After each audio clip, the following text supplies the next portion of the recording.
My name is Micah Larson. I'm the Freedom Drivers Project Specialist with Truckers Against Trafficking. Very pleased to be able to be here today to speak with you all on the realities of domestic sex trafficking and how TAT and the trucking industry are working hand in hand to combat it. So I do want to let everybody know some of the things I'll be discussing in my presentation today are not suitable for everybody. So if anybody needs to leave the room at any point, just collect themselves. We understand human trafficking is a very difficult topic to discuss. And please feel free to do so. None of us will be offended by any means. So for those of you who are unaware, TAT, or Truckers Against Trafficking, is a 501c3 international nonprofit organization that is working to raise up and mobilize an army of transportation professionals whose whole goal is to aid law enforcement in the recognition and the reporting of the crime of human trafficking. And this, in essence, would help recover victims from the life and help put perpetrators behind bars. All of our industry-specific training materials are completely free of charge. And if you're an owner-operator of a trucking, bus, or energy company of any size, we would absolutely love to see you utilize those training materials.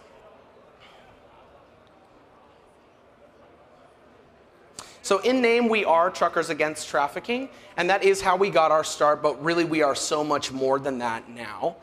TAT saw and recognized the importance of the busing and the energy sectors, and so now we have specific training materials relevant to those fronts as well, including a specific training video for school bus drivers. We've expanded into Canada, replicated our model into Mexico. We've greatly expanded our state agency initiatives and our law enforcement trainings. We have grown our shipping partners program tremendously, and most recently we have added a new training video for local drivers and in-home delivery personnel. So hopefully this view on the graphic on the screen behind me kind of gives you an idea of the width and the depth of our work across North America. So oftentimes when we discuss human trafficking, oftentimes the term human smuggling comes up. And we like to just kind of take these two crimes and break them down, since they are two very separate, distinct crimes. So smuggling is a crime against a country's immigration law. This crime requires movement, right? This is a crime where one person will oftentimes be transported into another country illegally, usually by a third party for a large fee. Whereas human trafficking is a crime against another human being. This crime does not require movement. As a matter of fact, we actually have a staff member who is a survivor of human trafficking, and she was trafficked by her own mother from ages 6 to 18 in her very own room, in her very own house. So smuggling requires movement. Human trafficking does not require movement. And that's the big difference between those two. Now, can somebody who has paid to be smuggled into another country easily become a victim of human trafficking? Absolutely, because traffickers are always looking to prey upon vulnerabilities. And the undocumented population has a number of vulnerabilities, such as not knowing the language very well, not having proper documentation, and oftentimes fleeing their own home in their own country, usually because of a violent or an oppressive regime, right? And all of that can be easily manipulated by a trafficker. Now, at the same time, does that mean that every single person who is paying to be smuggled into another country automatically become a victim of human trafficking? Absolutely not. As a matter of fact, the vast majority of sex trafficking victims in the United States are United States citizens. So this is a homegrown problem as well. So what is human trafficking?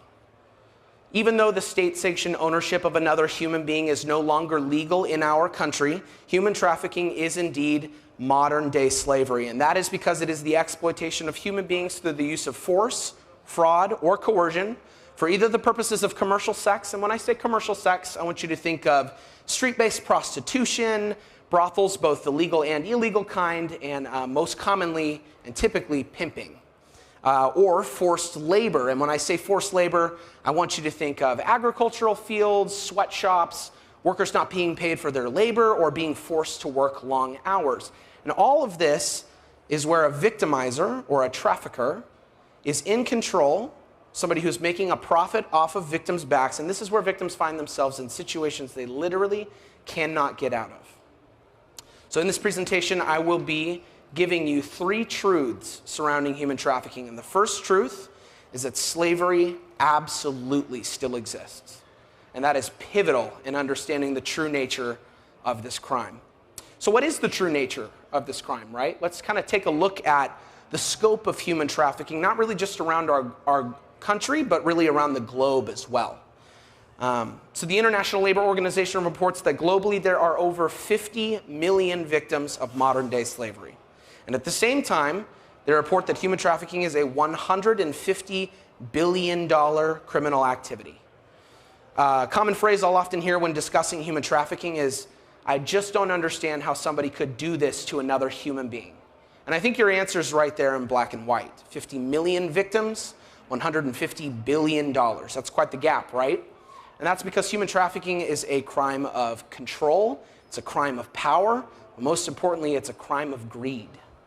The National Human Trafficking Hotline reports that human trafficking happens in all 50 states, including Washington, D.C. So another common phrase that I typically hear is, oh, human trafficking is something that it happens far away in a third world country, but it doesn't really happen in the United States anymore. And yet the truth is in that statistic on the screen right there. The National Center for Missing and Exploited Children reports that thousands of children are at risk of being trafficked in the United States each year, even though there are plenty of adult victims, both men and women, who absolutely do need help. Rights for Girls reports that victims of human trafficking are disproportionately women and girls of color. And even more disproportionately, the buyers of those women and girls of color are white men. So this is where we are starting to see that inherent and systemic racism that is rife throughout so many different facets of our society. It exists in prostitution, therefore it exists in human trafficking as well. And last but not least, Polaris reports that a victim may be forced to have sex up to 20 times a day. I'm going to say that one more time because I think it's really important. A victim of human trafficking may be raped up to 20 times a day. We all know somebody in our lives who has been a victim of sexual assault. I want you to think about how that one instance completely turned that person's life upside down and almost certainly changed the way that they view the world. Now imagine that person having to go through that up to 20 times a day. That is the nature of this crime, and that is what we are working to fight against. So, how do traffickers prey upon their victims? Well, the answer is through force, fraud, and coercion.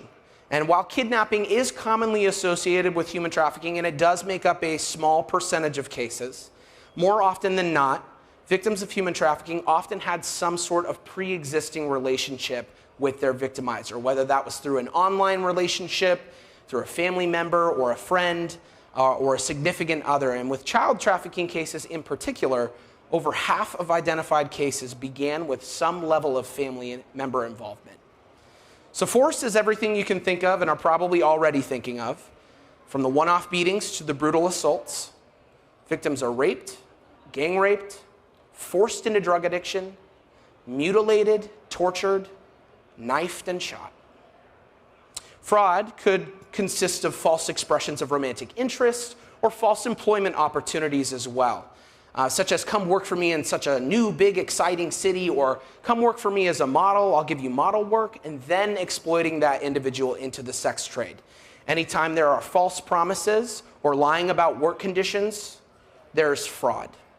But without a doubt, the most powerful means that a trafficker uses to keep their victims under control is coercion. And this could consist of threats to one's life, threats to family members' lives, controlling important documentation, handling any and all money. We actually have a survivor on staff who, when she was in the life, her trafficker held her daughter from her. She had no idea where she was. And they said, hey, if you don't go out and work the tracks for me every single night, we will kill your daughter. Just like that.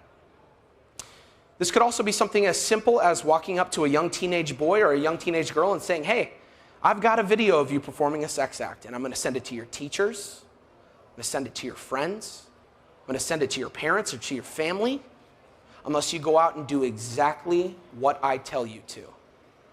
See, these psychological abuses and manipulations are so powerful that simply by using force, fraud, and coercion, oftentimes victims of human trafficking don't necessarily need physical bondage to remain in the life. As traffickers prey upon these vulnerabilities, they'll oftentimes use their fears, hopes, manipulations, disappointments, and anything like that to be able to manipulate them. And while anybody can be the target of the force and manipulation of a trafficker, children who are in the foster care system, LGBTQ, the homeless, runaways, young adults leaving the foster care system, and people who come from an abusive home are particularly at risk. And all of these vulnerabilities are exacerbated by poverty, racial discrimination, migration status, fear of law enforcement, all of that leading towards this crime victimizing women and girls of color. Truth number 2, traffickers can be anybody. A lot of people have this preconceived idea because of our media, because of television and movies and our culture, what a human trafficker looks like already in their brain. I want you to take that idea of what a trafficker looks like, ball it up into a little paper ball, and throw it away. Because at the end of the day, what is a pimp really, right? Somebody who's profiting off of somebody else's back, which of course means that traffickers can be anybody. Take a look up at some of the people on the screen behind me, and you'll notice this crime really doesn't know any sort of racial, gender, socioeconomic boundaries. We have got a firefighter, a former armor veteran. We've got an 8th grade teacher who was selling her students for sex. But I'd like to point your attention to the woman in the top right-hand corner of the screen. She was India's Deputy Consul General for the state of New York until she was arrested on December 12th, 2013, after she was accused of forcing her housekeeper to work up to 16 hours a day for $3 an hour and for fraudulently obtaining that staff member's visa. So as I mentioned a couple of slides ago, human trafficking is a $150 billion criminal activity. So what's the main motivation of a trafficker? Well, it's the money. It's the demand and those buying sex that are causing the exploitation and the suffering of millions of individuals across the globe every single year. And so we must address demand, and that's where TAT has created our man-to-man campaign video and our Addressing Demand wallet card, which can all be found available on our website. But you and your company can actually take this a step further by agreeing to adopt an anti-tip policy, which basically just means that if anybody in your company were to purchase commercial sex using company time or company resources, that would not be tolerated and that there would be consequences. And TAT does have sample policy language that we would be willing to share with you at the end of this presentation if you're interested in making that happen. And so at the end of the day, we must address demand to have some sort of impact on the crime of sex trafficking. Because remember, if there were no buyer, there would be no victim, which means there would be no sex trafficking. Truth number 3, human trafficking is happening in your backyard. As I said a couple slides ago, there are confirmed cases of human trafficking in all 50 states, including Washington, D.C., each and every year. So it's happening in your cities, it's happening in your towns, in your neighborhoods, and in your backyards. It's important that we say it like that because saying it happens in your backyard makes the matter up close and personal to you. Take a look up at some of the headlines that I was able to find online just a couple of days before I came to Kentucky for this. It took me less than 30 seconds to find all of these headlines. I would encourage any of you to look up your hometown, where you went to high school, where you're living currently, and then add human trafficking cases right after it and hit search on Google. And I think you'll be surprised to see just how close to home this crime can actually be. But it's not just happening in our backyards per se, it's also happening in the proverbial backyard of the trucking industry. And next up, I've got a case study for you. And perhaps you've heard of this case. This is Laura Sorensen and Aldair Hadza. And in January of 2015, they pulled their RV into a Virginia truck stop where law enforcement was quickly called to the scene. And when troopers asked to enter the vehicle, they knew that something was wrong right away. Sorensen and Hadza were almost giddy with law enforcement, over answering their questions, offering them cookies, even insisting that the officers sit down and relax. This is not normal behavior when somebody is being investigated by the police. There's a third person in the vehicle. She's a young woman. She's very pale. She's heavily caked up in makeup. Most importantly, she's looking down. She won't look anybody in the eye. And at some point during the conversation, Sorensen and Hadza pointed outside of the window of their RV towards a local landmark that they told law enforcement that they were planning on visiting later that day. And as they were pointing out the window, the young woman was able to look up, signal to law enforcement that she needed help, and that's when they removed her from the vehicle, and she began to tell her horrific story. She's a 20-year-old woman, was kidnapped from her Iowa home weeks prior. She had been beaten, raped, and her entire body had been burned with instruments that were heated up on the RV's stovetop. She'd been branded, tortured, and they were selling her for sex on Craigslist, and men were coming to the RV and raping her. And at one point, she'd actually managed to get away until Sorensen and Hadza tracked her down and then jammed nails into her feet to keep her from running away.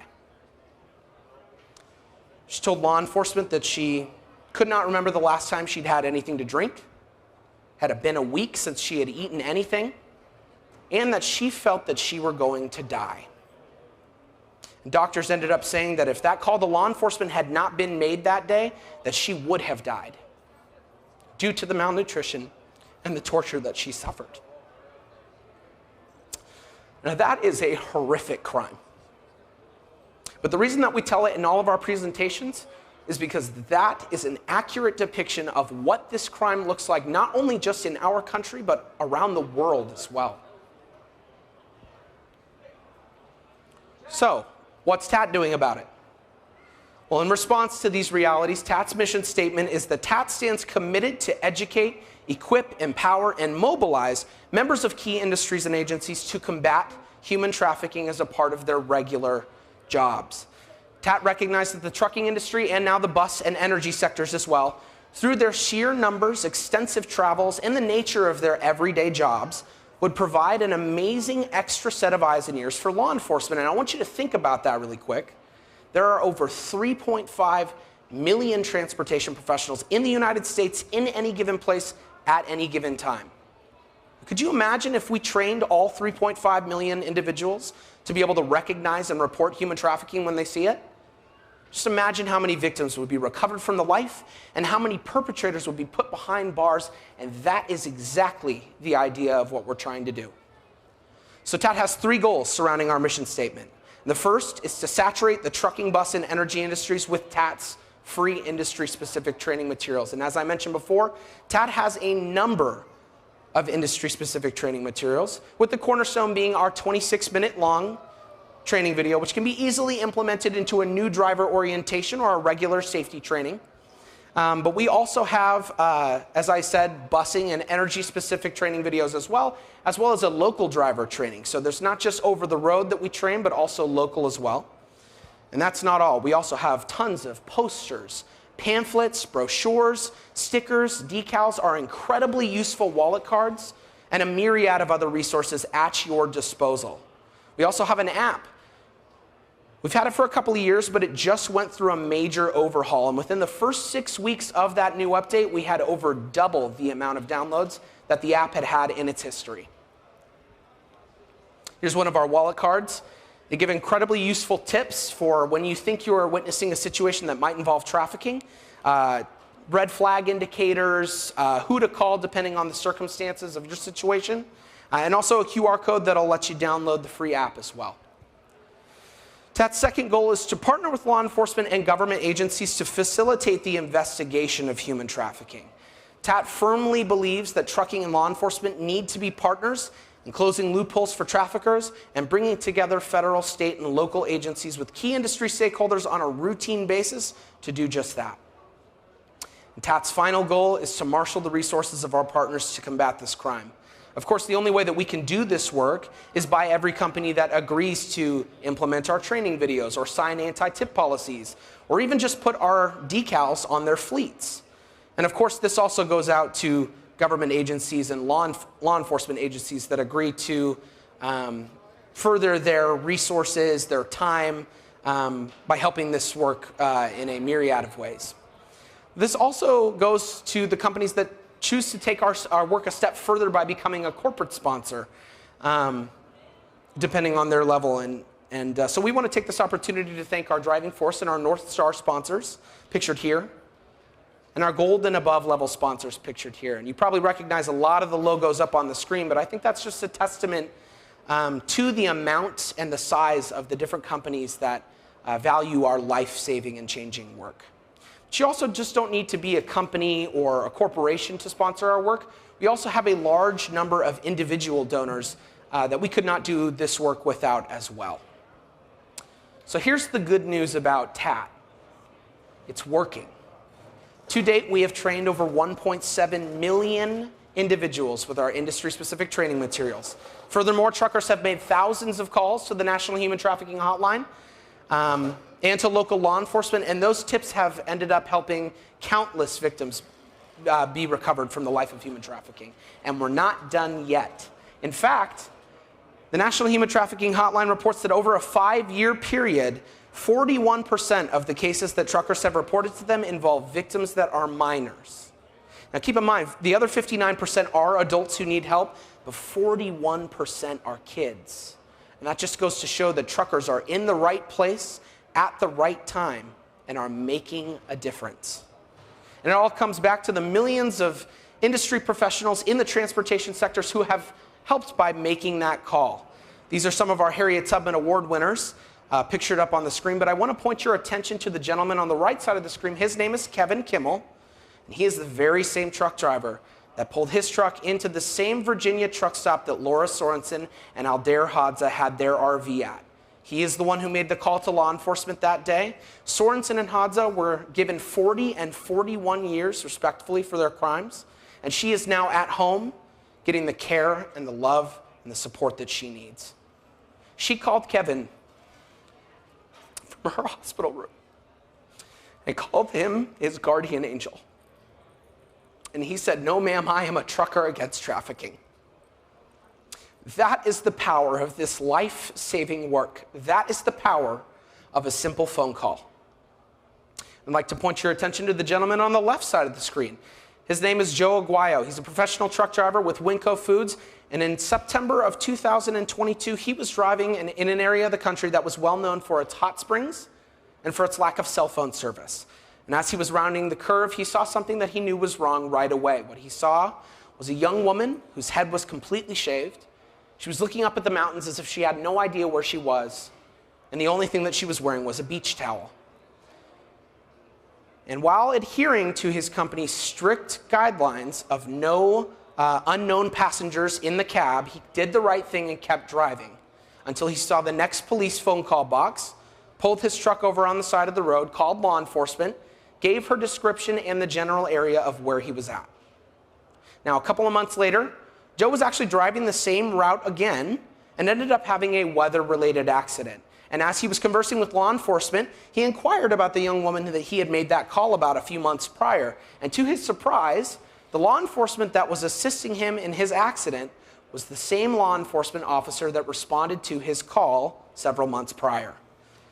When the law enforcement officer saw that young woman, he said he could not believe the state that she was in and was able to get her to the hospital where she was able to make a full recovery. The trooper told Joel that his call likely ended up saving the woman's life. Had he waited until his own cell phone service had come back into service instead of using the police phone call box, her story would have likely ended very differently. And so it was because of these actions that we were very proud to name Joe our 2023 Harriet Tubman Award winner. If you know of anybody who has a story that's very similar to Kevin or to Joe's, I want you to scan the QR code at the bottom of the screen or download the TAT app and submit a nomination for this individual to win our award. It is the most prestigious award that we give somebody in the transportation industry who has made a call that has resulted in helping a victim in some way. We're accepting nominations until the end of March, so you still have about a week left to do so. So please, if you know of anybody, submit that nomination as soon as you can. But how can you get involved? Well, we want you to take what you've learned here today at my presentation, and we want you to report human trafficking if you think you see it. Grab one of our wallet cards that I've got here, download the TAT app, and at the end of the day, if that is all that you take from this presentation, it was more than worth my time coming and talking here today. But you could also implement our training. Make TAT a part of your regular safety culture. You could talk about demand and understand that if there were no buyer, there would be no victim. You could give us a call or send us an email, and we can discuss with you additional ways that your organization can support this life-saving work. And last but not least, we want you to spread the word. We want you to take what you've learned here today and go talk about it with other members of the industry. They need to hear about this. And it doesn't just have to stop there. Any moms and dads in the audience, I want you to take this home to your dinner tables. Your kids need to hear about this important subject in an age-appropriate way from somebody that they love and trust. Human trafficking is one of the greatest human rights violations of our time. And a lot of people, they wish that they had a career in which that they could promote long-lasting change or leave an impact far after they're gone. And while that's a great goal to have, it's not the reality for everybody, but it is a reality for all of you. TAT is working. The industry is rallying behind this movement, and each one of you is a critical player in ensuring that more lives can be saved. Thank you very much. If any of you have any questions, feel free to come up and ask me afterwards, and I have a couple of wallet cards that I'd be willing to hand out to you as well. Thanks.